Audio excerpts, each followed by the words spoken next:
All right, you guys, what's up? This is another video on the Smith & Wesson 929.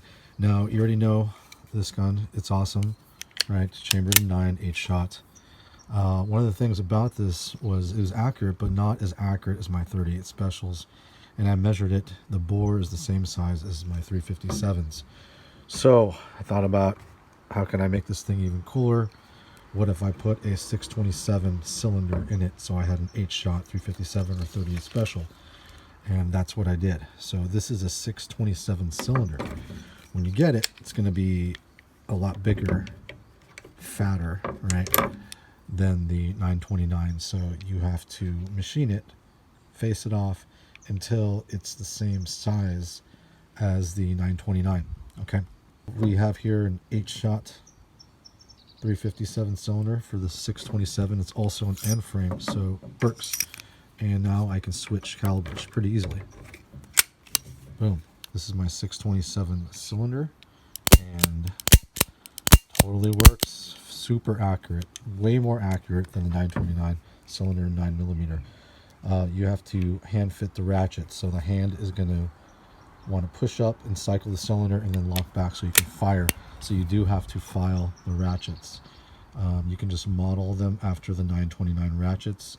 Make sure you have a nice quality file when you do that.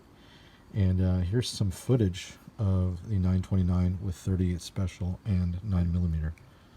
New convertible 929. All right, here's some range footage, and these are my first shots of 38. This thing is super flat, barely moves, and it is very, very accurate. There's just a solid hole right through the paper.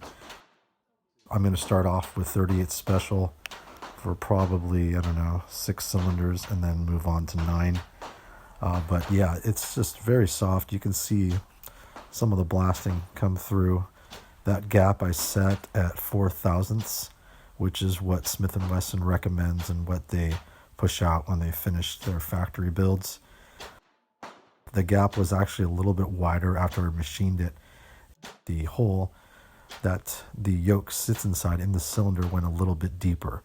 And I made it a little bit too deep, but I just used some shims, and the shims corrected it, and I adjusted it to have the 4 thousandths cylinder gap from the cylinder to the cone. So yeah, this is still 38. You can tell it's just very soft, very flat. Probably my favorite 38 to shoot right now, just because it feels so new.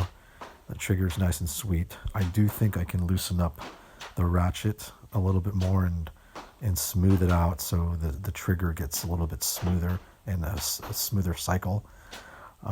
And I think this might be the last cylinder of 38 special before I move to 9. And the cylinder's heavier on the 38 because it's 627. Yeah, this is the 9. You can tell that the 9 is hotter, so the revolver is moving just a little bit more, a tiny bit. It's still pretty flat, but the recoil is more. It's a more powerful round. These 9 loads I use for my compensated open 1911, 2011, Tanfolio, and CZs. So it has to be hot enough to cycle those semi-autos with compensators and whatnot. So this is a pretty hot round for a revolver. I'll probably make special loads just for the 929 in the future, just because it doesn't really need that hot of a load. But yeah, as you can see, it works for both 38 special and 9, and it's just a pleasure to shoot both.